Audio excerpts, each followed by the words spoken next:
When I was 8 years old, my parents separated, and I had to quickly learn how to forgive them. That spared me a lot of resentment. It saved me from a lot of things that unforgiveness can do. In today's video, I am going to be sharing how I forgive my parents after their divorce. And I am going to share a few things that can help you forgive your parents too.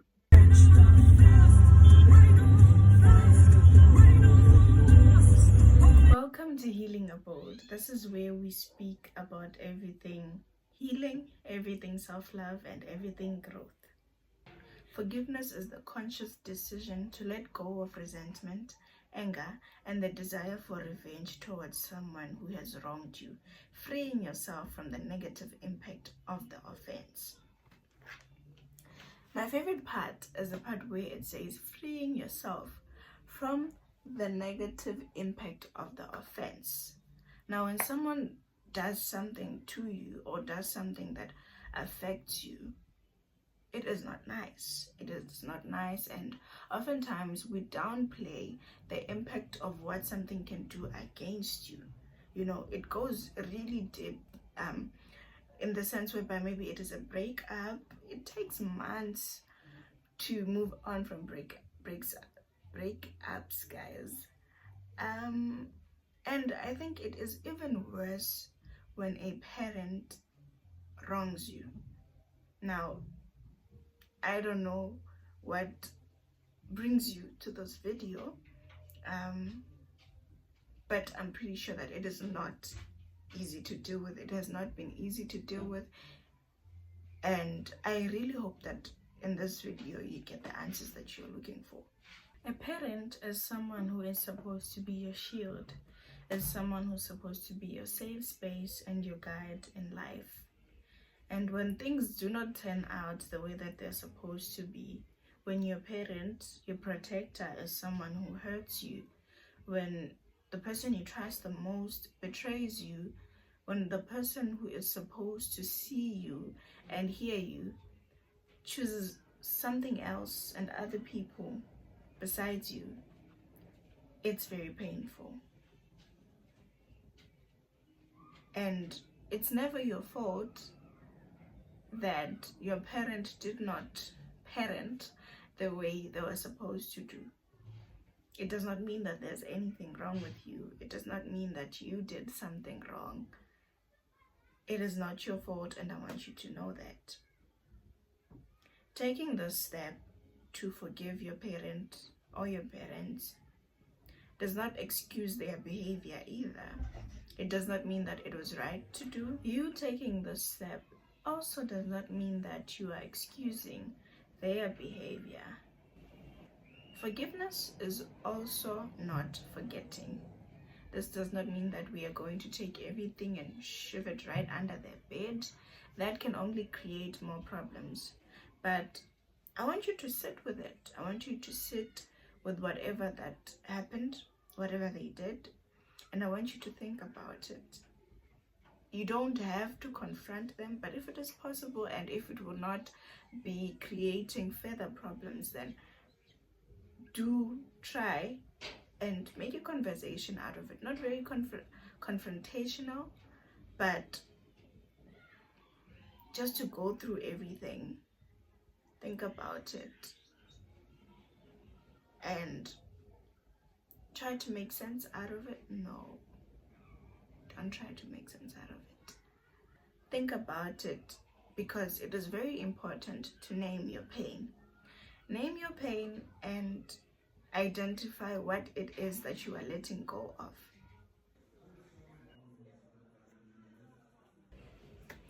I was very young when my parents separated, and I had a lot of questions, and luckily I was able to ask those questions. I kept on asking, why would this happen? Why would you guys do this to me? And as I asked those questions, I learned that it was not about me, and it was whatever that was going on between them, and both their reasons to separate.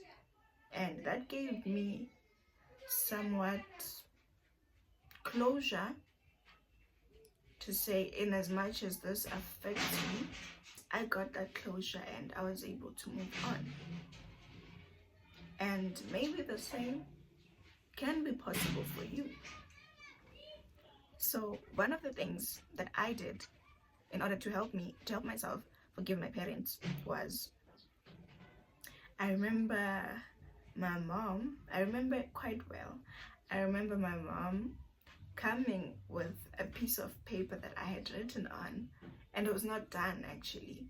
I used a different paper. So in that paper I had written, I forgive my mom and dad for. And I don't quite remember where I got that idea. I was a writer, I still am. So I would pour out my feelings on paper. So she found that and she was like, what is this? And all I could do was cry because I was kind of scared of her. I was scared of her. Still am. Yeah, so for her, she didn't quite understand that. But right now, I realize how that was such an important step for me to take. And you can do the same too. You can take a book, write your feelings around everything, because when you write, it helps you understand what your brain cannot make sense of. So if you write it down, you're able to make sense of everything. I wrote that down and it helped me offload whatever issues. So when you take that book and that pen, you are going to name your emotions. You are going to name exactly what hurt the most, why it hurt, and why you want to let go of that.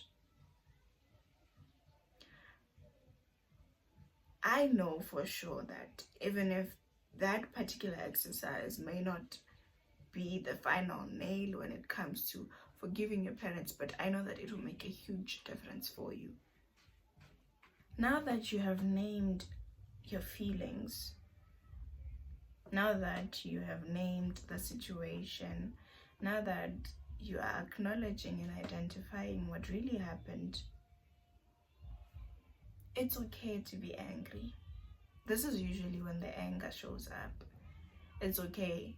It's okay to throw a tantrum, especially if you are a person who is used to keeping things inside, not saying anything, and just being the better person and keeping the peace. You don't have to, because releasing the anger is part of the process. And for you to get where you want to be, you have to pass through every part of the process, every stage, every level. You are actually doing yourself justice by crash out, crash out, and after the anger is where the grief comes. Now, I'm one person who knows a bit too much about grief, but we're not getting into that. Maybe next time. Yes, cry it out. In fact, make an appointment. I know there is no time, the economy is bad, but make an appointment, sit down and cry it out. It's okay. It's really okay. Not me getting teary. There are other exercises that you can do that can help you to forgive your parent. But as you may know, healing is a lifelong journey. Healing is a lifelong journey. It does not happen overnight. It does not happen in 1 year. Every day we work towards healing from the things that happened to us, from the different things that we have experienced, and that takes a lot of effort. It takes different methods. It takes time. It takes patience. It takes kindness and grace. It also takes support. The next exercise that we are going to talk about is visualizing that particular conversation. Yes. For some of us, it's not possible to confront our parents. Maybe they are no longer around, or maybe you just don't want to cause any more problems. So you can either write them a letter and say everything that you want to say. You can write the letter and say the things that you cannot say but have to say. You don't have to be polite in this letter. You don't have to censor anything. You don't have to use safe words. You don't have to swallow your words. Just say it as it is. Well, of course, you won't give them the letter, but say it. Another exercise I truly prefer is sitting on a chair, putting another chair in front of you, and you imagine that they're in front of you. You say it as though they are right in front of you. I like that because it kind of brings a reality factor into it. If this is someone you're scared of, you will build your confidence, your strength with the reality of them being in front of you. Well, they're not. That keeps your brain thinking, oh, I'm safe. But at the same time, there's still some sort of intensity to the whole process. I don't know, it just makes things just more real than, writing a letter that you will not send.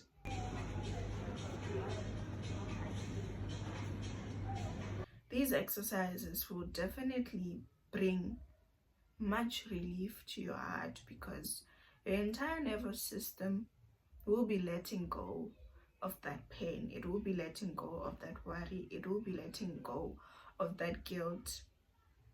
And this is something that is as good as forgiveness itself. Because forgiveness is letting go. Forgiveness is letting yourself free. Forgiveness is choosing to live without the burden of what they did to you. Forgiveness is choosing to live without the pain that they gave you. Forgiveness is for you. The next exercise is the timeline reclaim. So you are going to reclaim whatever moment, whatever time they took away from you. For instance, if there was a day maybe they spoke to you in a very bad way, maybe they attacked your confidence and they said you look like this and like that. They said you sound like this, like that. And I want you to think of that moment. I want you to go back to that day, that moment, and reclaim it and say, I am not that. Yes, you said this and this, but I am not that, and I am going to show myself that I am not that. This exercise will help you to believe in yourself again. And as part of working on yourself and as part of healing, you will show up for yourself and redefine whatever they tried to define about you. This will help you and encourage you to correct whatever mistakes that they made, because this is your life and what you say goes. What you say goes. Whatever they said about you is not a lifeline stamp on who you are. They cannot damage you forever. They cannot do that and define who you are. The power is in your hands, and you are going to do everything it takes to heal whatever part they broke. It's okay if forgiving your parents seems impossible, seems far-fetched. There are a lot of times whereby I needed to reach a certain place. I needed to heal from something, and when I looked at it, I just did not see it. So it's okay if you feel like that right now, and I want you to know that you will get there, especially because you are doing this for yourself. You are setting yourself free, and you deserve to be free. If you enjoyed this video, if this helped you realize something in one way or another, I want you to know that Healing Abode is a safe space. Healing Abode is a place that you can always come to. More videos will be coming, and let's heal together.